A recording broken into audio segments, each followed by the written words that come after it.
Weather experts had 13 minutes to save 50,000 lives, but their most advanced equipment was telling them something that made no sense. The Bridge Creek tornado was moving in ways that violated everything they knew about storm behavior. Then it got worse. I'll be honest with you, May 3rd, 1999 started like any other Monday in Oklahoma. Well, except for the fact that the sky looked absolutely furious. But here's the thing about living in Tornado Alley. You get used to angry skies. They're basically part of the furniture around here, like your annoying neighbor who mows his lawn at 6 a.m. The meteorologists were going crazy that morning, though. I remember flipping through the channels during my coffee break and seeing these weather guys practically bouncing off the walls with excitement. Makes sense, right? This was their Super Bowl. The Storm Prediction Center, yeah, that's a real thing, had issued warnings that made my skin crawl. Something major was looming. Those were their exact words. Not might happen or could develop. Looming, but here's where it gets weird. The wind profiles that day were textbook perfect for tornado formation, and I mean perfect in the worst possible way. Picture a recipe for disaster, and Mother Nature had every single ingredient lined up like she was following some twisted cookbook. Upper-level winds screaming one direction, surface winds pushing another, and enough atmospheric instability to power half the state. Then there's the humidity factor that everyone ignores until it's too late. The air was so thick you could practically chew it. My grandmother always said heavy air meant trouble, and she lived through the Dust Bowl, so she knew what she was talking about. But did we listen? Of course not. Multiple states were getting hammered with severe weather warnings. Kansas, Texas, Oklahoma, basically the entire region was under siege from what meteorologists were calling supercell thunderstorms. Sounds fancy, doesn't it? Like something out of a comic book. Well, these weren't fictional bad guys. These storms were packing winds that could flatten buildings and enough electrical energy to light up entire cities. The really frustrating part, most of us in Bridge Creek heard the warnings, but didn't think much of it. We'd lived through dozens of tornado watches over the years. They'd come and go, maybe knock down a few trees, mess up satellite TV for a while, then disappear. You develop this weird sense of invincibility when you've dodged bullets before. It's like playing Russian roulette with the weather and thinking you'll always win. Local radio stations were buzzing with updates every few minutes, but honestly, how many times can you hear severe weather approaching before you tune it out? We were all just trying to get through another Monday. Kids needed picking up from school, dinner had to be made, bills needed paying. Life doesn't stop just because some computer model says bad weather's coming. But the experts kept insisting this was different. The atmospheric conditions were lining up in ways they hadn't seen in years.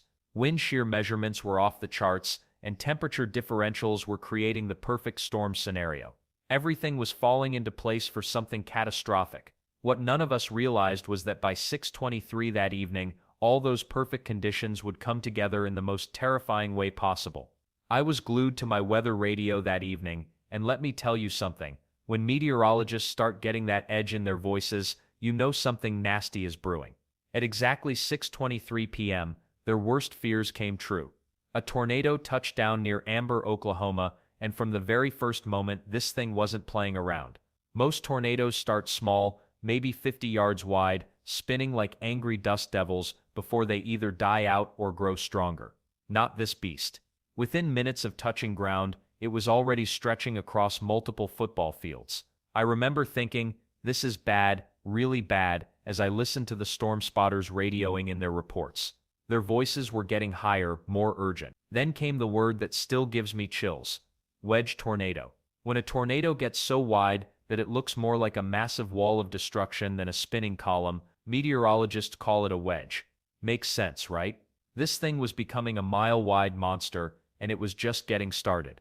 The Weather Service guys were practically shouting into their radios by this point. But here's where it gets absolutely insane, and I mean the kind of insane that breaks scientific equipment. The Doppler radar was picking up wind speeds that shouldn't exist on planet Earth.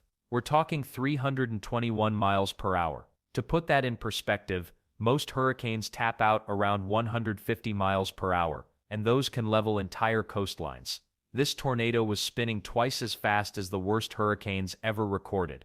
321 miles per hour. That number haunts me because I knew, even as I heard it crackling through the radio static, that whatever this thing touched was going to disappear. Not get damaged, disappear. The really twisted part, while I'm sitting in my living room listening to these numbers, the tornado was methodically carving its way northeast, heading straight for Bridge Creek like it had GPS coordinates programmed into its core. Every minute it stayed on the ground, it got stronger. Every mile it traveled, it got wider. Weather spotters were calling in updates that sounded more like war reports than storm observations. Complete destruction in the path, nothing left standing.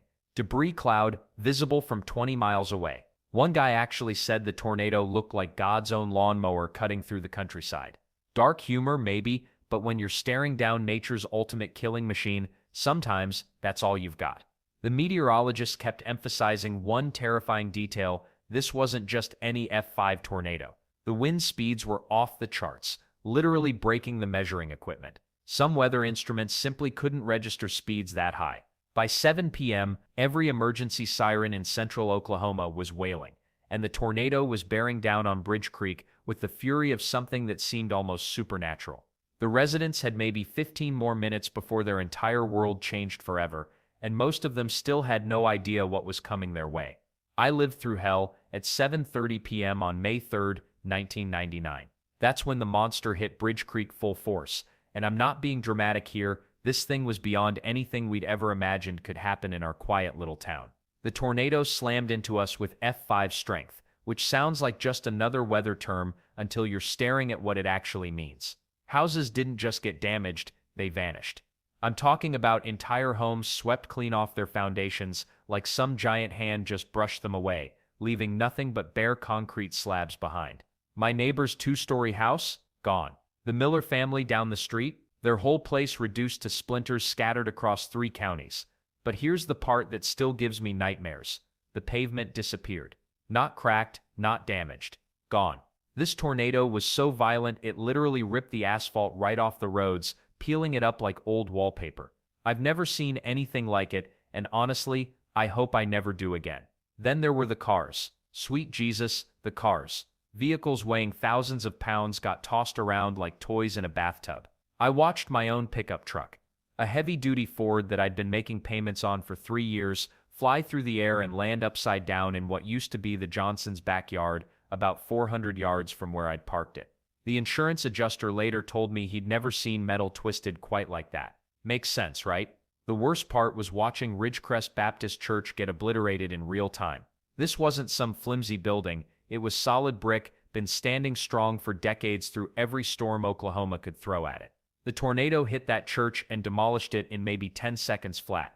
10 seconds to destroy something that took months to build and housed our community for generations. And the trees, God, the trees still haunt me. Every single tree in the tornado's path got stripped completely bare, not just the leaves, but the bark too.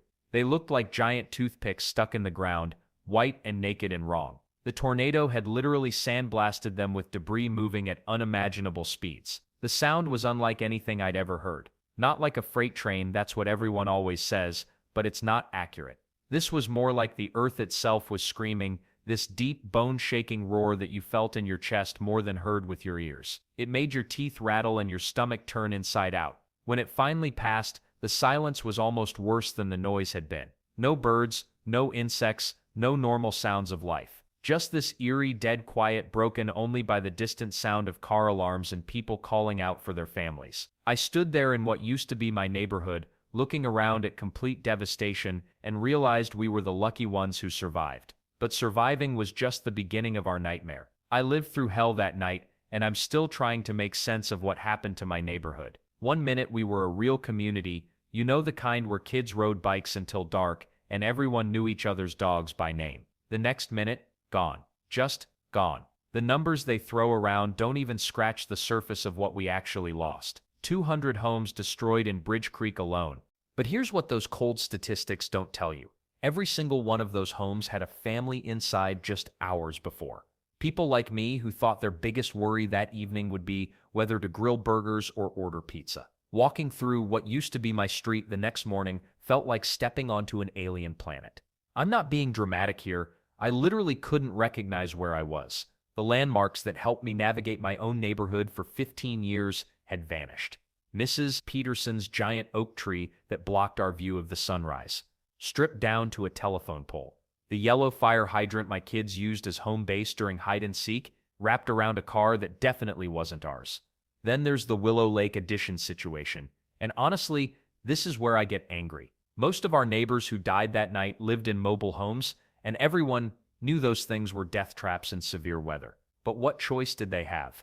Housing was expensive, jobs were scarce, and mobile home parks were the only affordable option for working families trying to make it. The cleanup crews found vehicles in places that still don't make physical sense to me. A pickup truck lodged 15 feet up in what remained of the Methodist church steeple. A minivan, someone's family car, probably with car seats and juice boxes just like mine, twisted around a utility pole like ribbon around a candy cane. The tornado didn't just move these vehicles, it played with them. What really messes with your head is how random the destruction was. My house got obliterated down to the foundation, but my neighbor's garden gnome collection, sitting pretty in their front yard like nothing happened. Makes sense, right? Well, no, it doesn't make any sense at all. People keep asking me what the worst part was, expecting me to describe the sound or the wind or the fear. But honestly, the worst part came after. Standing in what used to be my kitchen, holding a family photo I found 3 blocks away, realizing that everything I thought was permanent could disappear in 90 seconds. The ground itself looked like it had been attacked with a giant cheese grater. Scientists call it scouring, but that sounds way too clinical for what I witnessed. The tornado didn't just remove the grass, it removed the dirt, the roots, everything down to the clay underneath. And the weird part is, while we were still counting our dead and searching for our belongings in other people's yards, meteorologists were getting excited about something else entirely happening that night. I still can't wrap my head around the numbers. 36 people. Gone. Just like that. When you're sitting in your living room watching the weather report, those statistics feel abstract, like they're talking about some distant tragedy that happens to other people in other places. But then you realize these weren't statistics at all, they were neighbors. Friends. The lady who worked at the grocery store checkout. The guy who fixed your car last month. 12 of those 36 died right here in Bridge Creek. Most of them were in mobile homes, which makes perfect sense when you think about it, but also makes it so much worse. These weren't people who had choices about where to live or what kind of shelter they could afford. They were just trying to get by, living in homes that became death traps when a monster tornado decided to tear through town. The Willow Lake Addition got hit the worst. I drove through there a few days later, well, tried to drive through there. There wasn't really a there anymore, if that makes any sense. Just empty lots where mobile homes used to sit. Clean slabs of concrete like someone had used a giant eraser on the whole neighborhood. The weird part is how neat some of the destruction looked. Not neat like organized, but neat like surgical. The tornado didn't just destroy these homes, it removed them completely, like they'd never existed in the first place. Then there were the injured. Over 675 people across Oklahoma that night. 675, that number still gives me chills because I keep thinking about how close I came to being one of them. How close we all came. The hospitals were absolutely overwhelmed. Doctors and nurses working double shifts, ambulances racing back and forth all night long. Emergency rooms that weren't designed for disaster-level casualties suddenly dealing with the worst night of their professional lives. What really gets me is thinking about the families. One minute you're having dinner, maybe watching TV, complaining about the weather alerts interrupting your favorite show. The next minute, everything you've ever owned is scattered across 3 counties and you're wondering if your loved ones are alive. Some families lost everything but each other. Others weren't so lucky. I talked to this one woman whose house was right in the path. She told me she grabbed her kids and dove into the bathtub, threw a mattress over all of them, and just prayed. When it was over, the bathtub was the only thing left of her house. Everything else gone. Her car was found 2 miles away, wrapped around a telephone pole like it was made of tin foil. The thing nobody talks about is the guilt. Survivor's guilt, I guess they call it. Why did I make it when others didn't? Why did my house get damaged but not destroyed when my neighbor's place got wiped off the map? There's no logic to it, no fairness, just random, terrible chance. But the tornado wasn't done with Oklahoma yet. What happened in Bridge Creek was just the beginning of something much bigger. A night that would break records nobody ever wanted to see broken. I thought Bridge Creek was having the worst day imaginable. Turns out, we were just getting started. What happened to us wasn't some freak accident. It was part of something so massive that meteorologists are still talking about it 25 years later. While we were digging through the wreckage of our lives, tornadoes were tearing up half the Midwest. May 3rd didn't just give us one monster storm. It unleashed 74 separate tornadoes across Oklahoma and Kansas in a single day. 74, most years don't see that many tornadoes total. And here Mother Nature decided to throw them all at us like confetti at a twisted celebration. The National Weather Service had never seen anything like it. They were scrambling so hard that they did something unprecedented. They issued the first ever tornado emergency alert. Not a tornado warning, mind you, a tornado emergency. That's meteorologists speak for we're completely freaking out, and you should be too. But here's the thing that really gets me, this wasn't even over.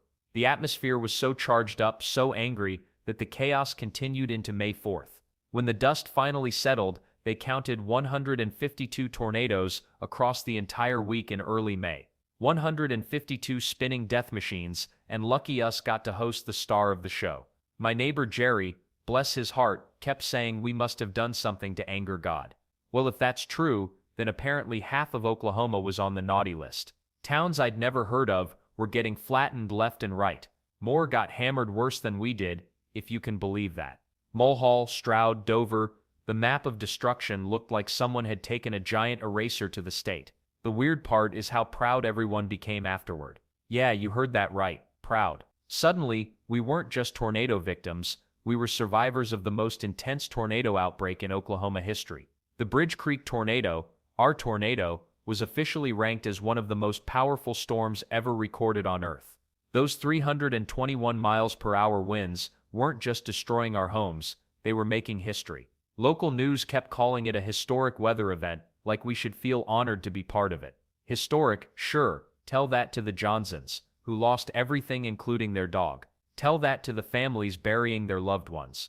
Historic doesn't pay the bills or bring back what the wind stole. Makes sense, right? We survived something that broke every record in the book, something that had never been seen before and might never be seen again. The meteorologists were practically giddy analyzing all their data, studying radar images like they discovered buried treasure. But being part of history comes with a price. When you're at ground zero of the most intense tornado outbreak ever recorded, when your little town becomes a case study for destruction, the recovery isn't just about rebuilding houses, it's about rebuilding lives that have been scattered to the wind. You know what they don't tell you about surviving an F5 tornado?